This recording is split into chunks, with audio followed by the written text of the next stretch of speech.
തീർച്ചയായിട്ടും ആ ഒരു പടം നിർമ്മിക്കുന്ന നിർമ്മാതാവിന് അവരുടേതായ ടെൻഷൻസ് ഉണ്ട്. അത് ബിസിനസ് ചെയ്ത് തീർക്കുന്നവരെ. കാരണം ഇപ്പം ഞാനാണെങ്കിൽ പോലും ഇപ്പോൾ 2-3 പടങ്ങൾ നിർമ്മിച്ചുകൊണ്ടിട്ടിരിപ്പുണ്ട്. അപ്പോൾ നമ്മൾ തിയേറ്ററുകാരുടെ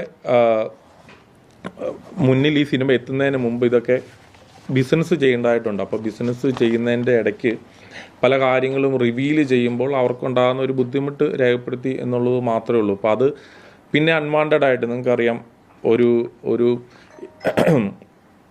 ഇൻകം ടാക്സ് ഇപ്പോൾ റെയ്ഡ് വന്നു കഴിഞ്ഞാൽ പോലും പല സ്ഥലത്ത് റെയ്ഡ് പോകുന്നുണ്ടെങ്കിൽ സിനിമയ്ക്ക് ഒരു പ്രത്യേകത കൊടുത്തിട്ട് സിനിമാ ന്യൂസുകൾ എപ്പോഴും ഷെയർ ചെയ്യാറുണ്ട്, അല്ല വാർത്തകൾ കൂടുതൽ വരാറുണ്ട്. എന്ന് പറഞ്ഞ പോലെ സിനിമയുടെ കാര്യം ആയതുകൊണ്ടിട്ട് ഇങ്ങനെ ഓരോരുത്തർ ഷെയർ ചെയ്യാനായിട്ട് തുടങ്ങി. അപ്പം ഞങ്ങളുടെ സംഘടനകളിലും അത് പലതരം ടോക്കുകൾക്ക് വഴി തെളിച്ചു.